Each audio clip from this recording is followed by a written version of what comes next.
What's up, everybody? This is Phil reporting back for PHiLOSOPHEEZ once again.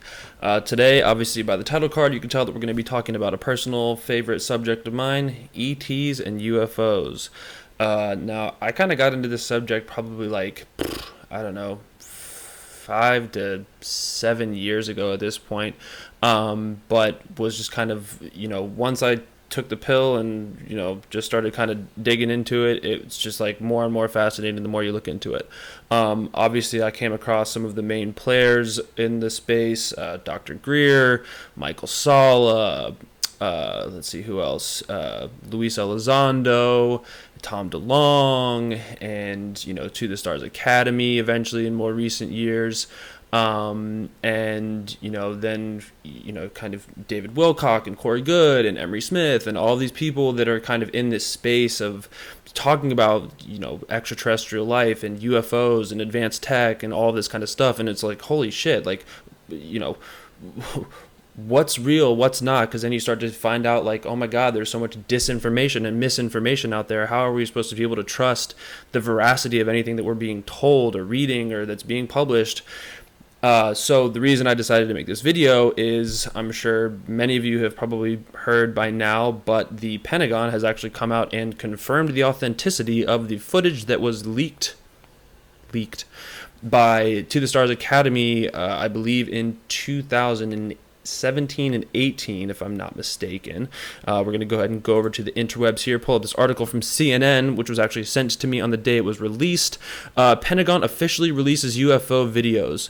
So that was also kind of confusing to me out of the gate, because it's not like we hadn't already seen this video running wild over the internet over the past couple years. So like for the Pentagon to come out and release it seemed kind of disingenuous to me, because I'm thinking to myself, like, so they're basically confirming that that this is authentic footage, but at the same time not really telling you what it is or where it came from or anything that of substance. And because of this all kind of being hot button discussion and kind of the times, Dr. Greer was actually on Laura Ingraham the other night and did plug the film that I had just recently helped produce called Close Encounters of the Fifth Kind. You can actually go to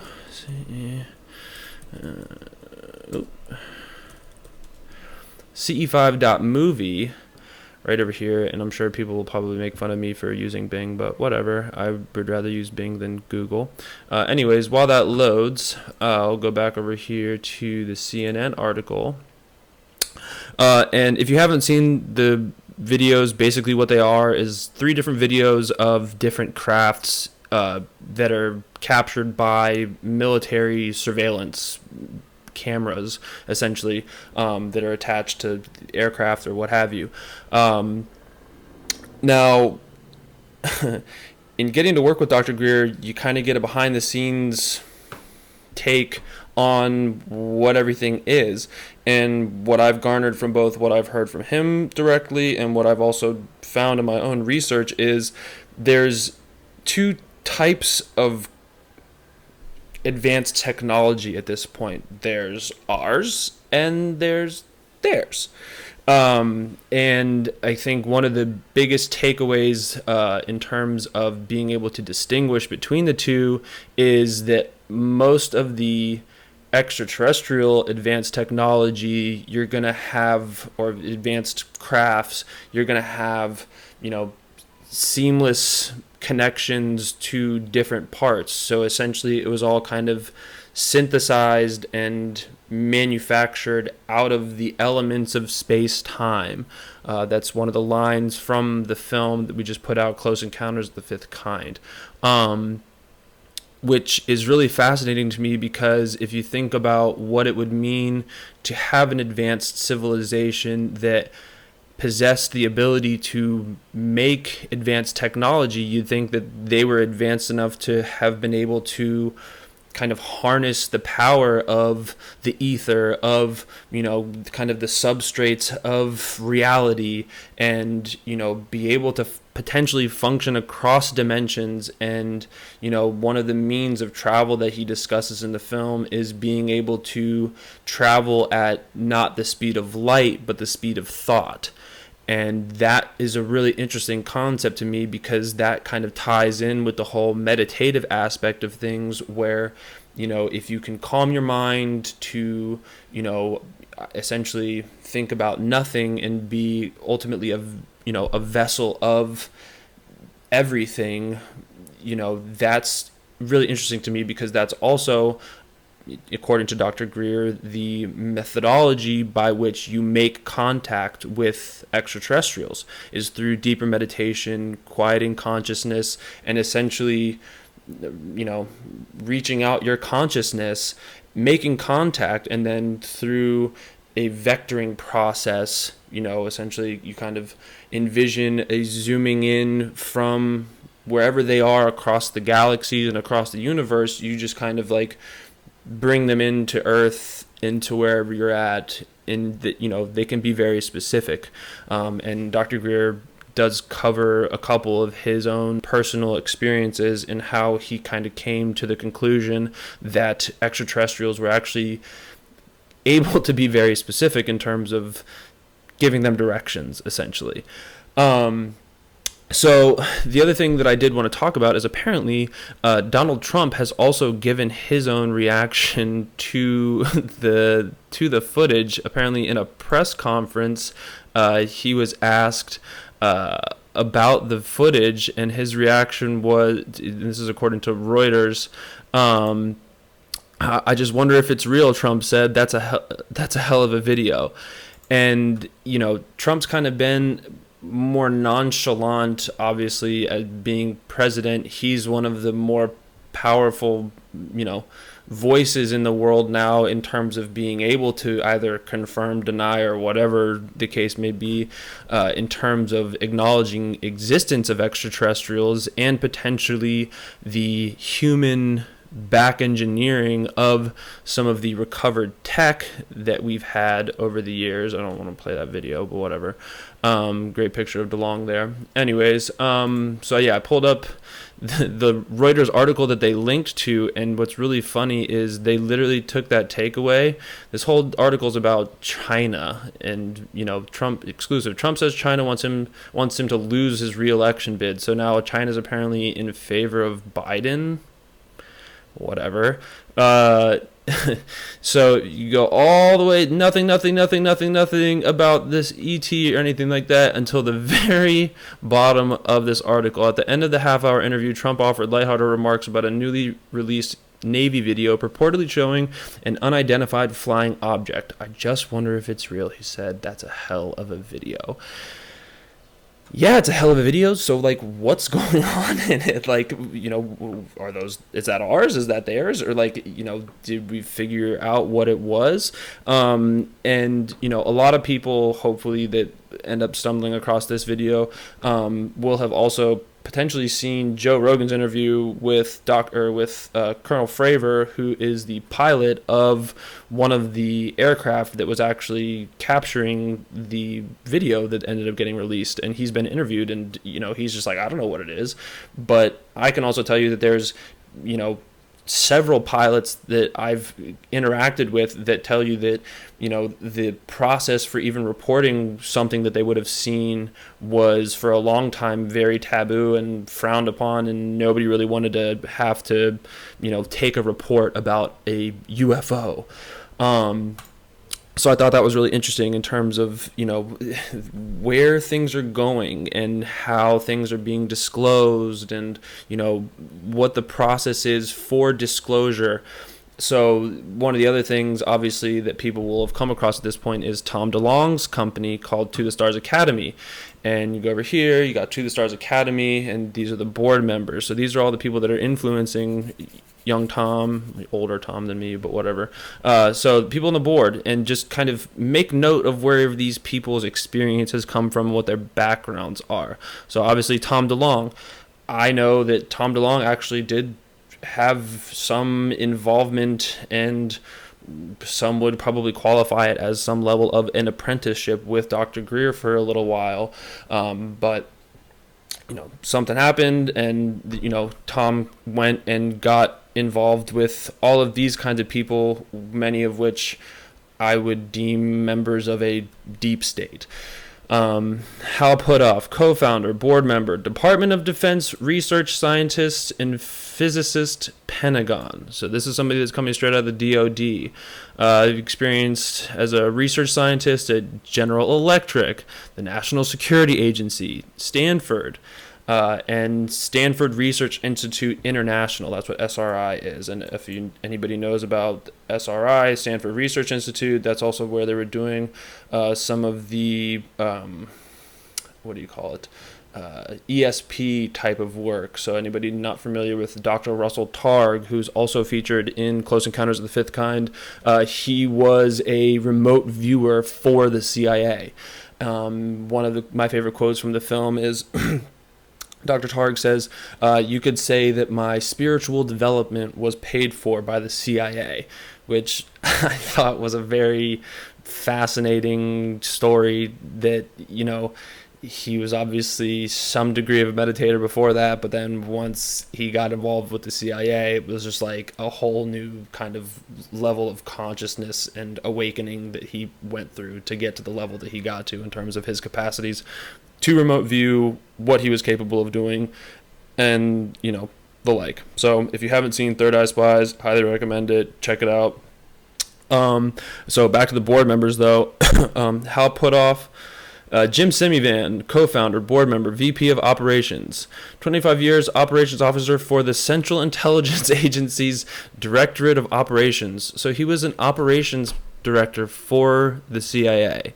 And anybody that doesn't know that the CIA has notoriously done some super nefarious stuff over the years, go look into the CIA. Just start and find out, get your learn on, acquire some knowledge about the CIA.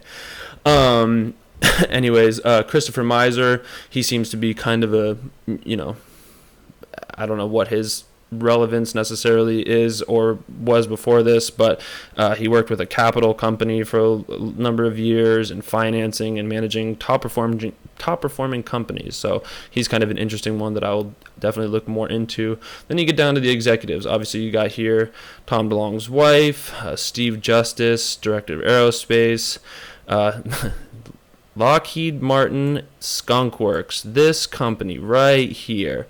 Skunk Works is literally the black project aspect of the Lockheed Martin Aeronautics company. So any of the, advanced tech that humans are potentially working on, a lot of it has come from that. Dr. Greer, like I said, was on Laura Ingraham the other night, and he actually held up on camera the letter that he has from Ben Rich, that's signed by Ben Rich, who was the CEO, I'm pretty sure, of Lockheed Martin Skunk Works, and had confirmed to him that, yes, there is terrestrial tech and there is extraterrestrial tech. Which, and also in CE5, we interviewed the head of MUFON, his name, Jan Harzan. He talks about his interaction with Ben Rich and having sat in on a presentation from Ben, and he ends this presentation with, and we have had the ability to take ET home. What does that mean? So, Jan talks about it. He goes and chases down Ben Rich. He goes, Ben, I have a question for you. And he goes, you said we have the ability to take ET home. What does that mean? And apparently Ben Rich says back to him, well, how does ESP work? And Jan says he thought about it. He says, all points in space and time are connected. And he goes, that's how it works. Turns and walks away. So he basically just got left with all points in space and time are connected, entanglement, potentially multi-dimensional theory, the multiverse theory, all sorts of things are kind of interconnected at that point once you get to that level of thinking about things. But then you start to realize, okay, well, if that's how ESP works and that's how, ETs are able to travel great distances or communicate over great distances, you start to then think about, okay, well, is there something to that then? In my perspective, there kind of has to be, because if you start to kind of boil down, the human faculties, right now we have 5, concrete senses: touch, taste, smell, hearing, and sight. And the sixth sense that everybody talks about is that extrasensory perception, where it's like, your ability to see the future, to remote view, to potentially bilocate or trilocate or levitate. And some of those aspects of the human capability, I'm like, holy crap, like, this is kind of nuts. But at the same time, you start to look into it, it's actually pretty legit. So yeah, the other person that I wanted to kind of bring people's attention to, if they weren't aware of him, is this guy, Luis Elizondo. Luis Elizondo ran the program through the Department of Defense that was called ATIP, the Advanced Aerial Threat Identification Program, which was published in the New York Times, the Washington Post, and all of the mainstream media outlets picked up on it when he kind of hit the scene as being one of the people that was affiliated as an executive with TTSA. But this dude, he comes from the Department of Defense, so like, can you trust him when he's a career intelligence officer with the U.S. Army and the DOD and the National Counterintelligence? And come on, like, these are insider intel people. Like, they come from the industry of intelligence, and any good intel operative is probably going to be someone that if they get their hands on any of these, I would say they're probably above top secret. The black projects, some people have talked about Q clearance. In talking to Dr. Greer, there's definitely several levels above top secret, and you, in some circles, end up finding out about the level of Majestic or the Magic Group, which George H.W. Bush was a part of, but then you kind of get into like the fracturing and splintering of some of the more rogue aspects of the intelligence agency, which probably happened in like the 80s and 90s, and now you've got who knows what level of fractured information and compartmentalization, and who ultimately knows the end goal of how it all fits together and what aspect of each intelligence or black project is working on. But again, a prime example of being able to keep all this kind of stuff secret is the Manhattan Project, the atomic bomb. Like, that was a compartmentalized project that nobody really knew about how their little pigeonholed part of the whole was really going to be incorporated, until obviously the end result happened, and then we had the sad reality of what we ended up doing in Japan. And like, I hope that weighs on every American conscience that had anything to do with that. But yeah, it was kind of one of the travesties of history that we are the only ones to drop nukes on a country. Like, that's sad and awful to think about, but apparently was also a large reason why there were a significant uptick in UFO sightings right thereafter. And if you've watched through a lot of Dr. Greer's Disclosure Project material, he does interviews with a lot of military personnel that had been at some of these weapons sites that have testified to say, like, yeah, we saw a UFO and it literally disabled the weapons that were housed in those missile silos, or they completely, they were shot off and they knocked them out of the sky. I can't remember who it was that testified to it, but one of them talks about how this UFO shot what seemed to be like lasers at 4 points on this missile, and then it just kind of tumbled out of the sky. So, in my opinion, ETs exist. They are kind of omnipotent, or trying to keep themselves removed from inherently direct influence over human development. I know that there's some people that then think that the origins of humanity started where ETs manipulated the genetic coding in humans, and that's how we gained sentience and evolved into what we are now as Homo sapiens. Do I know that that's a fact? I have no idea. But at the same time, it's an interesting theory. And, you think back to some of the other ancient cultures, Mayans, Aztecs, what's it called? Atlantis and the Sumerians and, all sorts of stuff. Like, these cultures were very attuned to Earth's position in the cosmos.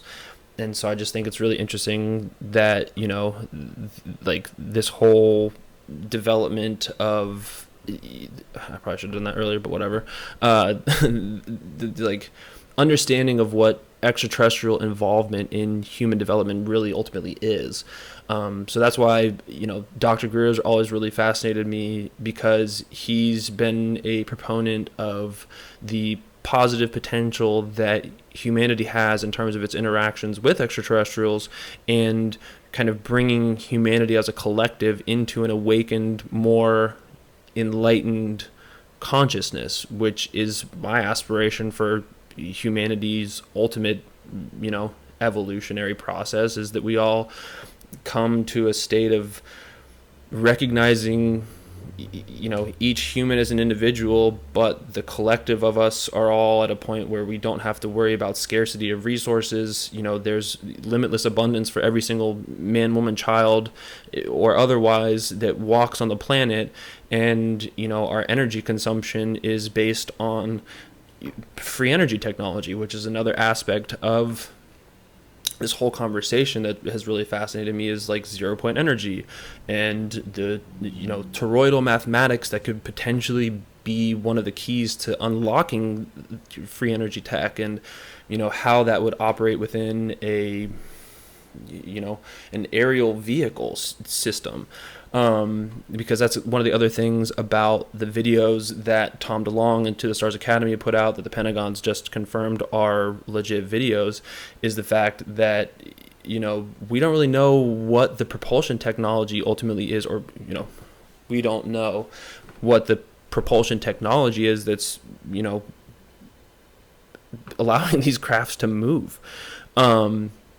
Anyways, there was a couple other things that I was going to bring up here. But yeah, I mean, just look at the board of this, like, Secretary of Defense for Intelligence, an AI expert, bioweapons, Director of White House Infotech, brain function and consciousness consultant. He's interesting. And then biomed research and attorney. So I mean, the whole group of people over at TTSA is, I think, an interesting bunch. A lot of them I feel like do come straight from the deep state, but that's just kind of my opinion. Whatever. Other people that I would recommend checking out that are also kind of featured throughout the documentary. Paul Hillyer's not actually featured in the documentary, but he's one of my favorite references in terms of acknowledging existence of extraterrestrials. He's got a really good interview with Motherboard, I believe. But I mean, like, here you can pretty much go across all of his work in presentations and stuff that he's done over the years. But he has confirmed that there's like at least 4 different species of extraterrestrials that are here on planet Earth currently.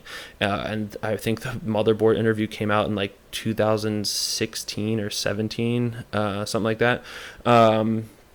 So yeah, check out Paul Hillier. He was the former Minister of Defense, Minister of National Defense in Canada. So he's got some military accolades and acumen. He's an engineer, politician, writer, and commentator. So I think he's kind of a credible source to be talking about ETs. Another one is an American astronaut named Edgar Mitchell. He pilot, officer in the Navy, test pilot, aeronautical engineer, and ufologist and NASA astronaut. Edgar Mitchell, I believed, also started, the Institute of Noetic Sciences, which if you haven't looked into that, I would highly recommend that.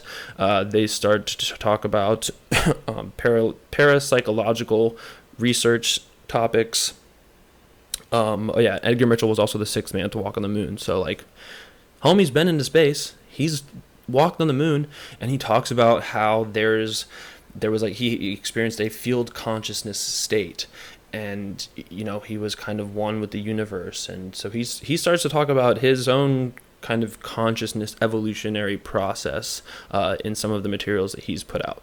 And last but not least, one of the other points that I would bring you to is a subject of Dr. Greer's 2013 documentary, which came out.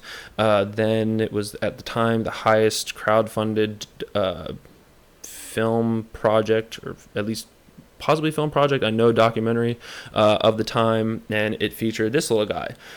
You can just literally Google or search Atacama humanoid, and these pictures will all come up. I've seen the high-res versions of these pictures.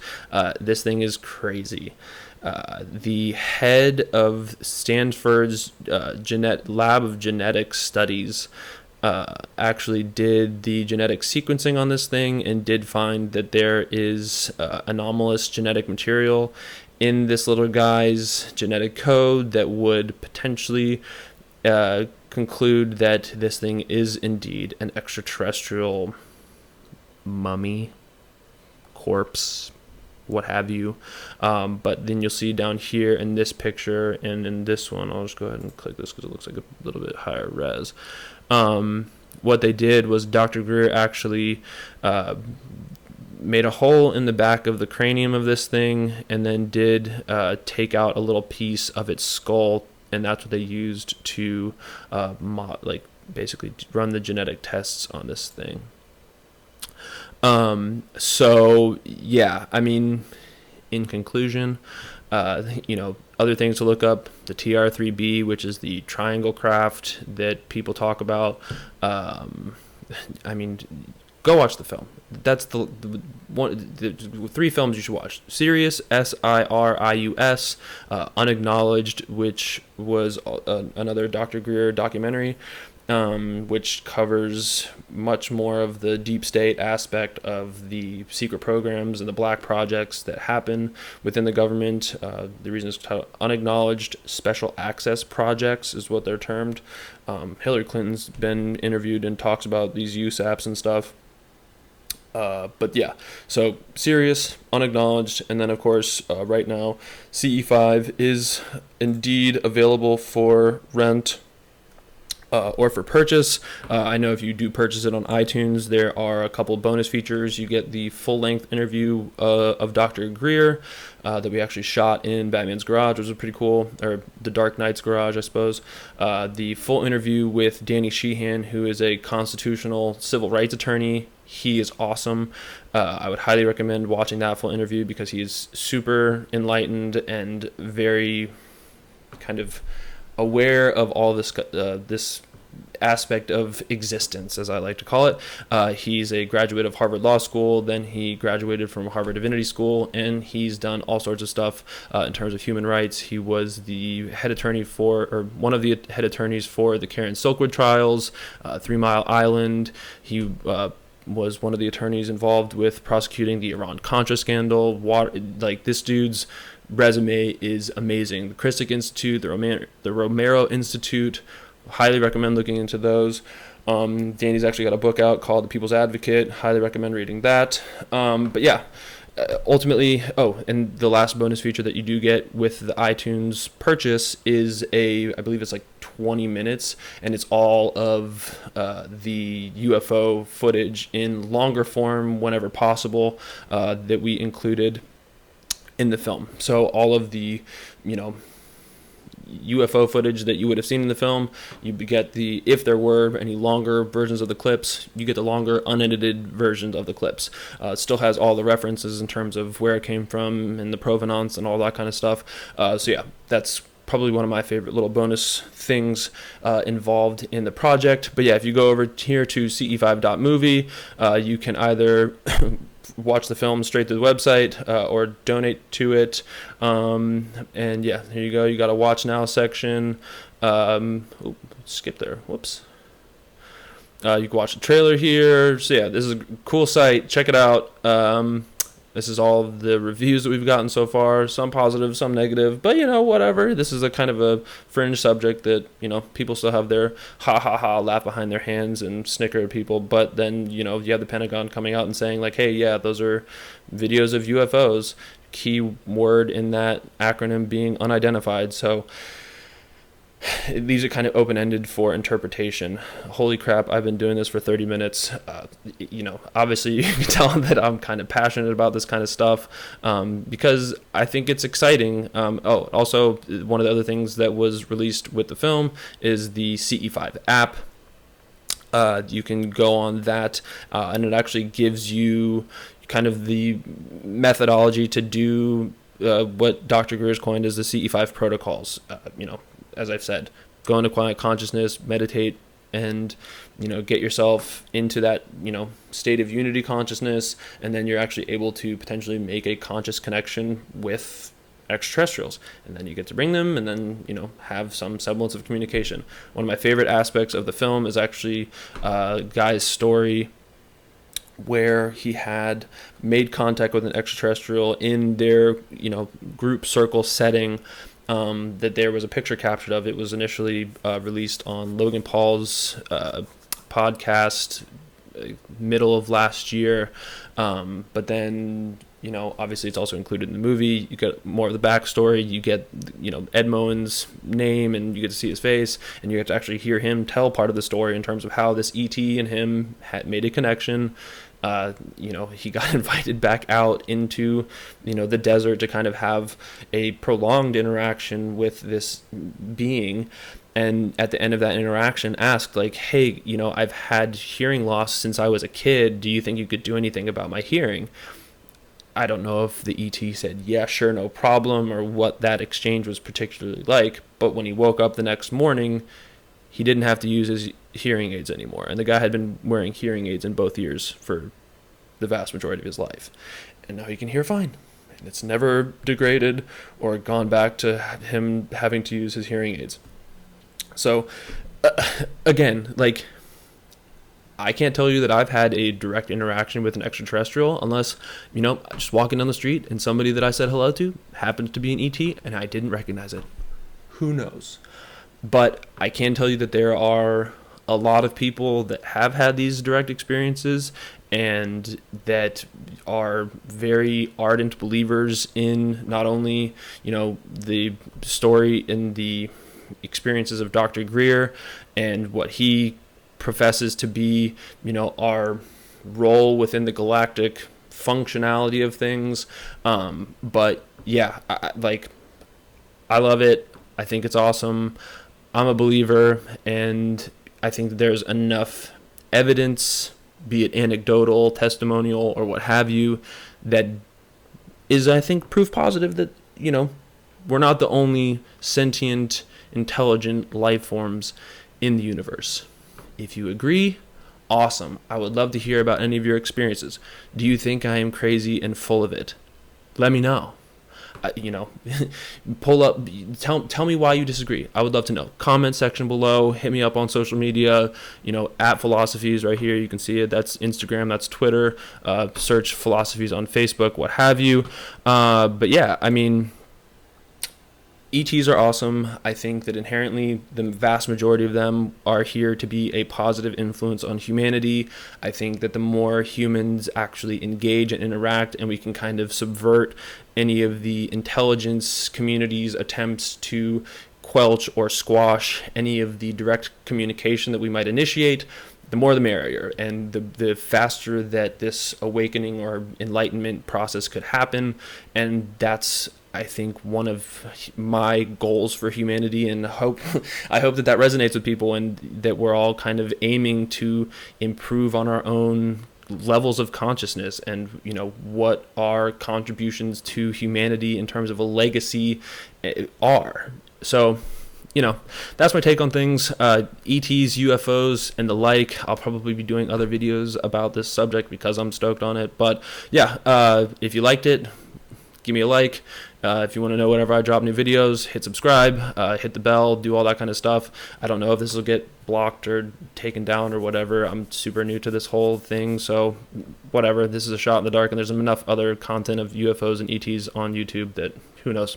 Anyways, hope y'all have had a decent week, and as always, live long, prosper. Peace.